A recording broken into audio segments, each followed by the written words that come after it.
beginning, there was only the holy darkness, the Ein Sof. And then, in the course of history, this world, the world of 1,000 things, emerged from the darkness as a great ray of light. And then, perhaps because this is a Jewish story, there was an accident. And the vessels containing the light of the world, the wholeness of the world, broke into 1,000 pieces and 1,000 fragments of light. And they fell into all events and all people where they remain deeply hidden until this day. The whole human race is a response to this accident. We are here because we are born with the capacity to see the hidden light in all events and all people, to lift it up and make it visible once again, and thereby to restore the innate wholeness of the world. This task is called Tikkun Olam in Hebrew, the restoration of the world. It is a collective task. It involves all people who are born, all people who are presently alive, all those who have lived before, and all who will be born in the future. We are the healers of the world. What a joy it is to see all of you, truly. I've heard a few stories of summer adventures, and I hope to hear many more. And I certainly hope that all of you got at least some time for rest and renewal since we last were all together. If you came to church at all over the summer, you got a wonderful taste of our lay ministry in action as members shared reflections in sermons, and small group ministries shared their experience and their wisdom with us through their services. And if you also got a chance, I hope, to be part of the Cathedral of Creation over the summer, on a beach, in the woods, atop a mountain, I'm hoping that you got a chance one way or another to connect with that place in you where the light of creation dwells. That light that Robin spoke of in this morning's story, that's part of each of us. Sometimes in the rush of all that we have to do, it can be hard to feel in touch with it, can't it? The gift of rest is that it lets us remember the ways that we can shine. I hope you got a chance over the summer to be with loved ones who helped you remember your best self, that you were lucky enough to have quiet times when you could have a nice time knowing in the depths of your being that you were one with all of creation. I hope that you experienced beauty in some unexpected place and felt a little more beautiful yourself for having noticed it. While we were all trying to find that time for rest and renewal this summer, though, there sure was a lot of news about the ways that the world is burning. It seems that everywhere we look, there are people trying to keep other people out. Immigrants out of our nation, an Islamic center out of Manhattan, the Roma people out of France. The only folks, it seems, that are not asked to be out are the days of lesbians in the military. Maybe that's about to change. Whenever we see around us or feel within us a sharpening of that line between us and them, we're experiencing the shattered world in this morning's story. We recognize it by the hardening of our own hearts, the firmness of our own thinking, the fear and protective impulses that keep our arms wrapped tight around ourselves rather than outstretched to our neighbors. The fragments of the broken world have some awfully sharp edges, and they live in us in ways that are sometimes really obvious and other times incredibly subtle. One of my own pieces of the broken world was carved out of my childhood. I was born and spent the first years of my life in a city called Shiraz in the southern part of Iran. My childhood there was pretty happy and carefree, until a time came when the tension between the government and the people, and the government and the religious leaders became unbearable. Because the corrupt government had been supported by the United States, the people and the religious leaders were all upset with America. Suddenly, all around me, I began to see signs and heard people shouting, "Mad about America," death to America. I was half American. My mother and her family, my family, half of me came from America. Just after my 8th birthday, in February of 1979, a new government took power in Iran, and the government was officially against America. My mother decided we should leave. It wasn't safe. And so we moved to the middle of Ohio, where my mother had grown up, farm and factory country. In the United States at that time, few people had heard of Iran, and even fewer could locate it on a map. We seemed odd, but harmless enough. Until hostages were taken at the United States Embassy in Tehran. And suddenly, kids at school were saying they didn't want to sit with me at lunch, because I might take them hostage. Profane bumper stickers appeared on cars with ideas about Iran that made us feel afraid and ashamed of a culture that just a year before we had been proud to be part of. My father made rules about what we were allowed to tell people. We stopped trying to speak Farsi at home. I was a quiet kid, and I thought that all of this private pain was kept well hidden from the rest of the world. I did well in school. I had a couple of friends. I tried to fit in. I listened to the J. Giles Band and Olivia Newton-John. My family watched The Love Boat and The Carol Burnett Show. I didn't realize, though, how big the chip was I was carrying on my shoulder, or how sharp it was. Until one day in the 6th grade, when my social studies teacher mentioned to the class that I was from Iran.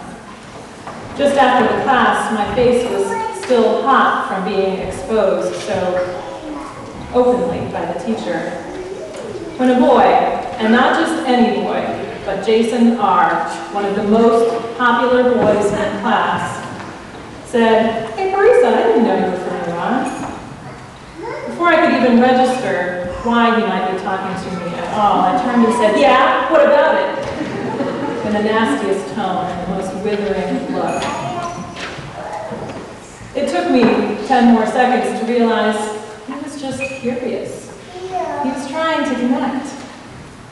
I severed that relationship, but fast, all of the edge of my broken piece of the world. I didn't know what to say to recover from it, and Jason never knew how sorry I was for misjudging him. Over the years, I have learned how to smooth over those sharp edges, to let the light in me, the parts of God that shine through and within me, to come forward. As others have been able to see that good in me, those sharp edges have worn even smoother. And one of the places that happened to me, one of the most significant places that happened for me, where I found that I could be known more for the light I brought than for the edges I showed, was a Unitarian Universalist church. It was in a youth group, a lot like the one that made our pancakes this morning, that I first felt people assuming that I would bring light and helping me shine. Our churches at their best do that for us. And I got so in love with seeing it happen for both others and myself that I felt called to ministry, which really is just a commitment to the practice of seeing and cultivating that holiness in each of us. You don't need to go to seminary to do this ministry. Most of you all do it simply by being together, by caring enough to be here and getting to know one another. In this time in the world's history, this church is more than a convenient place to be, more than a comfortable Sunday morning home. It's a house of hope and healing, where we make a commitment to take seriously the broken places and to bring our sacred lights together so they might shine as a beacon of hope to the world. Here we come with our brokenness, hoping this community might love us whole. Here we come shining and strong and call forth the spirit of love among us. Here we come grieving for the pain of the world and conspire to make the hidden light visible, to make the world whole. We start with our own hearts, with our own minds. We turn to each other and ask, do you see me? Do you see past my mistakes and my fumbling and know that my heart means well? We've come from summer's rest and renewal to offer ourselves to each other again. How many of you spent time at the beach this summer? Have you ever walked along the beach and found pieces of broken glass? They're like little gems, aren't they? They invite us to imagine where they came from. Their colors give us clues. Sometimes their shapes do. Was this a beer bottle? A plate? A drinking glass? Who held it? And what were they doing when they did? If it's freshly broken glass, say from a party last night, its edges are sharp and unforgiving. Its very existence in our path screams danger. Then the tides and the sand embrace that broken glass. They rock it back and forth, in and out, embracing it for all that it is and has been, until one day it washes ashore to be collected and honored as a thing of beauty and mystery. Church is a place where we all come, we broken fragments, with our hurts and our jagged edges, and pray that here we will find a place where we can be shaken up, rocked to and fro, embraced for all of who we are, until our beauty is obvious to any passerby. Until we're ready to let the light shine through us, visible because it's been loved to the surface, and because we've learned to see it in others so well. Then we carry it all forth into the world. Please join with me in the spirit of prayer. O God of life, it is good to be here together. It is good that after months of leaping in the hot sand, or drifting carelessly on the open water, or marching in dress shoes down the bubbling pavement, that you have invited us to gather together on this day. Blessed are you for having stirred in each of our souls a yearning, some mysterious hunger that we have followed to this sacred space. By drawing us into this sanctuary, O Holy One, you have reminded us of our need for healing. We are all fragile people, thrown into a hurting world, a world that approaches disagreements with the flexing of military muscle, a world that tolerates huge oil spills and skyrocketing poverty and mean words. It can be downright frustrating and overwhelming, God, to claim these painful truths as our reality and as our responsibility. Grant us all a deep breath Grant us the space and the time to center ourselves, to befriend ourselves, and to remind ourselves that each of us carry a hidden flame of holiness.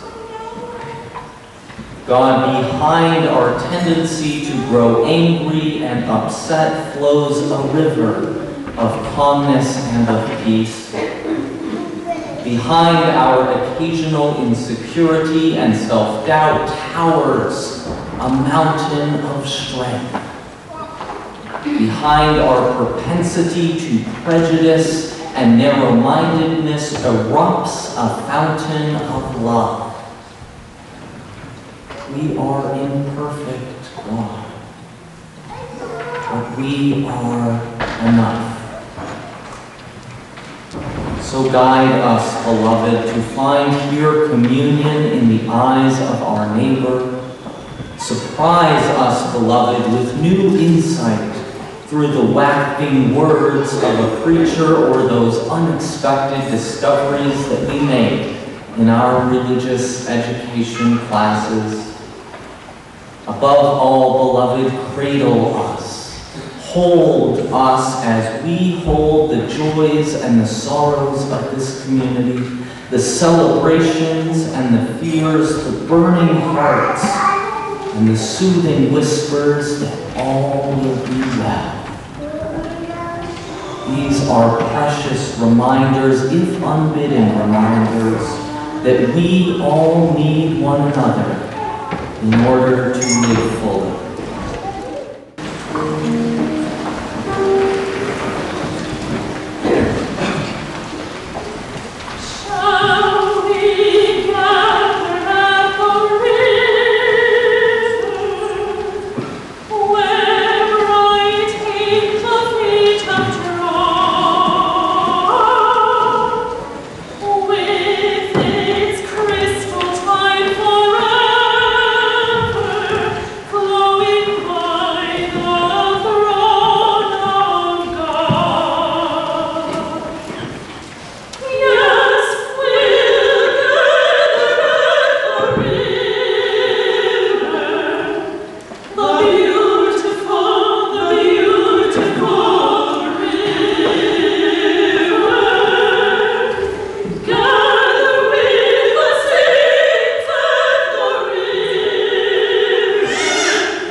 Go and share it with others.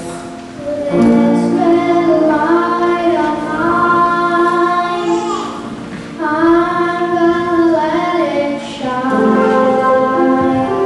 If here you have dreamed dreams, help one another that they might come true. This little light of mine, I'm gonna let it shine. If you have known love, give some back. Share your light, bringing beauty to a fractured and broken world. This little light of mine, I'm gonna let it shine, let it shine, let it shine, let it shine. Please rise as you are able and join us in singing. This little light of mine, I'm gonna let it shine. This little light of mine, I'm gonna let it shine. This little light of mine, I'm gonna let it shine. Let it shine, let it shine, let it shine. It's my day of love. I'm gonna let it shine. In my day of love, I'm gonna let it shine. In my day of love, I'm gonna let it shine. Let it shine, let it shine, let it shine. Building up the world. I'm gonna let it shine. Building up the world. I'm gonna let it shine. Building up the world. I'm gonna let it shine. Let it shine, let it shine, let it shine. With me, I'm going to teach you a little call and response here. Here's the call. Joel and Milton are the response. So your part is really easy. I'm going to sing it through only one time, and then you're going to join in with me. You're going to call. Joel and Rowan